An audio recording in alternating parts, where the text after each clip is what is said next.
Hi friends, బాగున్నారండి అందరూని. ఈరోజు మన బ్లౌజ్ క్లాసెస్లోని ఇది 64వ క్లాసు. ఈ క్లాస్లోని front side back side cutting అయిపోయింది కదండి. నార్మల్ బ్లౌజ్ లేస్ వర్క్ది కటింగ్ చేసుకుంటున్నాం కదా. ఇప్పుడు ఆర్మ్ రౌండ్కి అంటే చేతులు కటింగ్ చేసుకోవాలి. బ్యాక్ సైడ్ పార్ట్ తీసుకుని ఆర్మ్ రౌండ్ని ఇలా కొలుచుకోవాలి. ఇంచీ టేప్తోని ఈ రకంగా కొలుచుకోవాలి. ఎంత వచ్చిందో చూసుకోవాలి. 11 వచ్చిందండి. దానికి 1 ఇంచు తగ్గించుకొని 1 ఇంచు తగ్గించుకోవాలి. 11 వచ్చినప్పుడు ఆర్మ్ రౌండ్ 10 ఇంచీలకి హ్యాండ్స్కి ఫోల్డింగ్ ఉండాలన్నమాట. ఇది చూసారు కదా, ఇలా 4 మడతలు ఇలా పెట్టుకున్న తర్వాత మోచేతి వరకు హ్యాండ్స్ కావాలి అనుకుంటున్నాం కాబట్టి పొడవు మనకి కావాలి కాబట్టి వెడల్పు ఈ రకంగానే ఫోల్డింగ్ చేసుకోవాలి. మనకి తక్కువైతే ముక్కలు అతికించుకోవాలి. కానీ నాకు 10 ఇంచీలు అంటే 9 ఇంచీలు మనకి పొడవు కావాలంటే కనీసం 1 ఇంచు పెంచుకొని 10 ఇంచీలు అన్నా సరే పొడవు కావాలి. వెడల్పు వచ్చేసి 10 ఇంచులు కావాలి, కానీ తక్కువగా ఉంది. ఇలా మడత పెట్టి ఇలా చూసుకుంటే కనుక పొడవు తగ్గిపోతుంది. 10 ఇంచులు అన్నా సరే మనకి ఎల్బో హ్యాండ్స్కి పొడవు కావాలి. అంటే ఇప్పుడు మనం ఈ రకంగానే ఫోల్డింగ్ చేసుకోవాలి. చూసారు కదా, 2 మడతలు ఇలా పెట్టాను, అంచులు 2 ఇలా కలిసే. దాని తర్వాత ఇలా పెట్టాం. ఇప్పుడు 4 మడతలు ఇలాగే మనం పెట్టుకోవాలి. దీని తర్వాత మనకి వెడల్పు ఎంత ఉంది, పొడవు ఎంత ఉన్నది అనేది ఒకసారి చూద్దాం. చూడండి, 10 ఇంచీలు నాకు కావాలి అని అనుకున్నప్పుడు కనీసం 2 ఇంచీలు అన్నా సరే నాకు వెడల్పు తక్కువ వచ్చింది. అంటే మనం ఆర్మ్ రౌండ్ కొలుచుకున్న తర్వాత వచ్చిన దానికి 1 ఇంచు తగ్గించాలి. 11 వచ్చింది కదా, 10 ఇంచీలు కావాలి. ఇప్పుడు సింపుల్ పద్ధతి ఏంటంటే, ఒక పేపర్ ఏదైనా సరే తీసుకోండి. పేపర్ తీసుకుని 1 ఇంచు పైకి అంటే క్లాత్ పైకి పెట్టుకోండి. ఎందుకంటే అది కుట్లోకి మార్జిన్ కోసం అని చెప్పేసి ఎక్స్ట్రాగా ఏమీ మార్కింగ్ చేయాల్సిన అవసరం లేదు, సరిపోద్ది.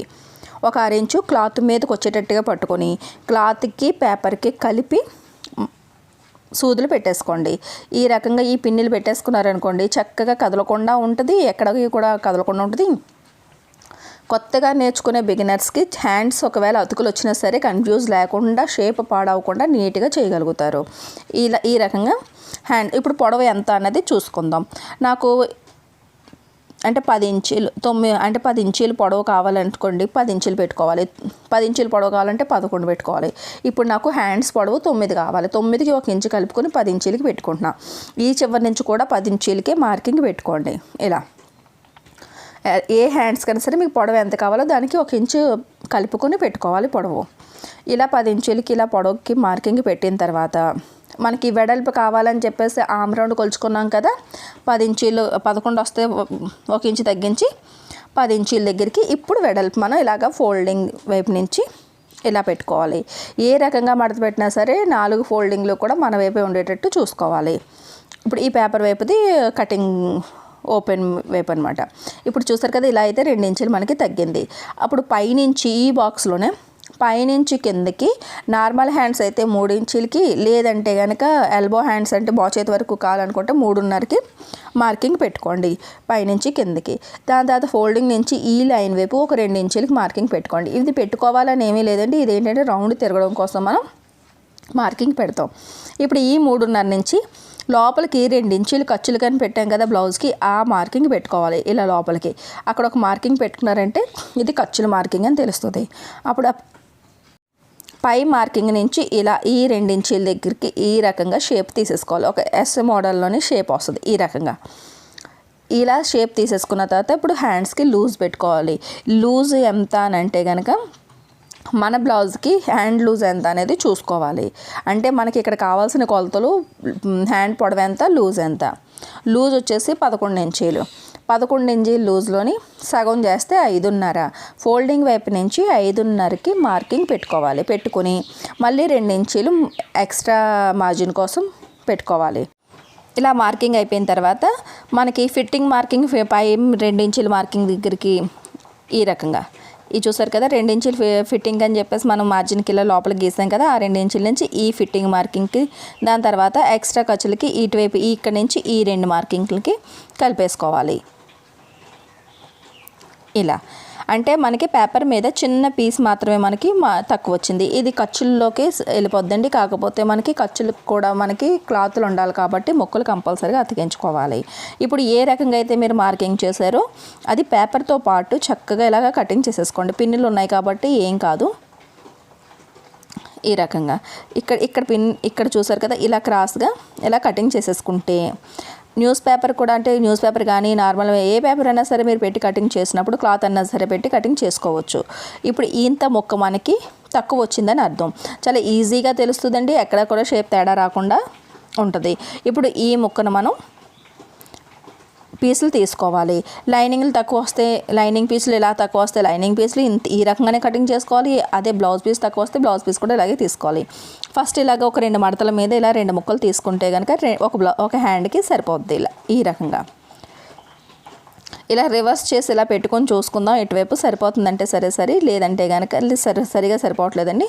ఇప్పుడు ఇలా క్లాత్ని ఇలా ఫోల్డ్ చేసుకుని ఇటువైపు ఒకటి, ఎందుకంటే పెద్ద ఎక్కువ ఏమీ తక్కువ లేదు, మనకి చిన్న పీస్ మాత్రమే తక్కువ వచ్చింది. ఇప్పుడు చూసారు కదా, ఇలా 4 ముక్కలు మనం తీసుకున్నాం. ఇప్పుడు ఇవి లైనింగ్కి సరిపోయినాయి. ఇలా ఇప్పుడు మనం బ్లౌజ్ పీస్ మనం బ్యాక్ సైడ్ ఫ్రంట్ సైడ్ అన్నీ కూడా కటింగ్ చేసేసుకున్నాం కదా. అది మన సారీలో వచ్చిన బ్లౌజ్ పీస్ని ఈ రకంగా ఫోల్డ్ చేసుకోవాలి. అంచు చూసారు కదా, మధ్యలోకి వచ్చింది. కటింగ్ అంచులు పైన కింద వచ్చాయి. ఫోల్డింగ్ ఎప్పుడు కూడా మన వైపు ఉండాలి, అలాగే బ్యాక్ సైడ్ ఫోల్డింగ్ కూడా మన వైపే ఉండాలి. మనం క్రాస్ కటింగ్ బ్లౌజ్ కటింగ్ చేయలేదండి, మనం నార్మల్ కటింగ్ బ్లౌజ్ చేసాం కాబట్టి అది స్ట్రైట్గా ఒకదాని తర్వాత ఒకటి పెట్టేసుకుని మీరు పిన్నులు పెట్టేసుకుని ఒకదాని తర్వాత ఒకటి ఎలాగైతే ఉందో అలాగా కటింగ్ చేసేసి ఈ రకంగా ఈజీగా తీసేసుకోవచ్చు. ఎప్పుడు కూడా లైనింగ్ బ్లౌజ్ మొత్తం అంతా కటింగ్ అయిన తర్వాత మాత్రమే తీసుకోండి ఈ రకంగా.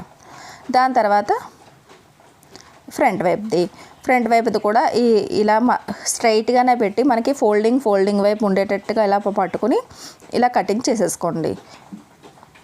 క్రాస్ కటింగ్కి నార్మల్ కటింగ్కి ఇదే తేడా అండి. ఇదే పీస్ని క్రాస్గా పెట్టి కటింగ్ చేస్తాం, ఇదేమో స్ట్రైట్గా పెట్టి కటింగ్ చేస్తాం. టక్స్ కరెక్ట్గా వేసారంటే కనుక మనం కట్టుకున్న తర్వాత కూడా ఏ తేడా రాదు. దాని తర్వాత మిగిలిన క్లాత్ని ఈ రకంగా 4 ఫోల్డ్ మీద ఇలా 4 ఫోల్డ్ చేసుకుని మనం మామూలుగా లైనింగ్ కటింగ్ చేసుకున్నాం కదా, అది పెట్టి చూసుకోవాలి 10 ఇంచీలు ఉన్నదా లేదా అంటే చక్కగా ఉన్నది. ఎక్కడా కూడా మనకి అంటే అతుకులు అవసరం లేదు. చూస్తున్నారు కదా, ఈ లైనింగ్ పీసులని అతుకులది కూడా ఇలా సమానంగా పెట్టుకుని కటింగ్ చేసేసుకోవడమే. ఒకవేళ ఇది కూడా అతుకులు వచ్చింది అనుకుంటే కనుక సేమ్ ఇదే రకంగా ఈ పీస్ని పెట్టుకుని మళ్ళీ ఇంకొక 4 పీసులు కటింగ్ చేసుకుంటే అతుకులు కూడా సరిపోతాయి. కానీ మనకి అవసరం లేదు, మనకి బ్లౌజ్ పీస్ అయితే సరిపోయింది. లైనింగ్ పీస్లోనే మనకి వెడల్పు తక్కువ వచ్చింది. దాని తర్వాత మనకి మిగిలిన సైడ్ క్లాత్లు ఉంటాయి కదండి, దీంట్లోనే మనం షేప్ బెల్ట్లు తీసేసుకోవాలి. 2 పీసులు షేప్ బెల్ట్లు తీసుకుంటే సరిపోద్ది. అటువైపు ఒకటి ఇటువైపు ఒకటి. లోపల వైపు లైనింగ్ ఉంటుంది, పైవైపు బ్లౌజ్ పీసులు ఉంటాయి. మనం లైనింగ్ పీసులు 2 పీసులే కటింగ్ చేసాం కాబట్టి ఒకవేళ మీ దగ్గర ఏమైనా లైనింగ్ పీస్ ఎక్కువగా మిగిలి ఉంటే కనుక చూసారు కదా, ఇంత మిగిలింది. నేను 1 మీటర్ తీసుకున్నాను కదండి, ఇంత మిగిలింది. ఇలా చూసుకుని ఎక్కడ వీలై ఉంటే అక్కడ మీరు అడ్జస్ట్ చేసుకుని 2 పీసులని తీసుకోండి. 2 ముక్కలు తీసుకున్నారు అంటే కనుక ఒకవైపు 2 వస్తాయి. ఈ రకంగా సమానంగా లెంత్ని అటు ఇటు ఎగుడు దిగుడు కాకుండా అందంగా తీసుకోండి. లేదంటే కనుక స్టిచ్చింగ్ చేసేటప్పుడు ఒరిజినల్ షేప్ బెల్ట్ మనం కొలత తీసి కటింగ్ చేసింది అటు ఒకటి ఇటు ఒకటి పెట్టుకుని తర్వాత కటింగ్ చేసిన పీసులు కూడా అటు ఒకటి ఇటు ఒకటి అడ్జస్ట్మెంట్ చేసుకుని స్టిచ్చింగ్ చేసుకుంటే ఎక్కడ కూడా పొరపాట్లు రాకుండా ఉంటాయి.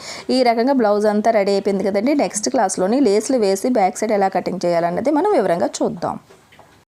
మన లక్ష్మీ ఫ్యాషన్ వాళ్ళ ఛానల్ని కొత్తగా చూస్తున్నట్టయితే కనుక సబ్స్క్రైబ్ చేసుకోవడం మాత్రం మర్చిపోకండి. బెల్ సింబల్ని క్లిక్ చేసినట్టయితే కనుక నోటిఫికేషన్స్ మీ వరకు వస్తాయి. క్లాసెస్ మిస్ కాకుండా చూడగలుగుతారు.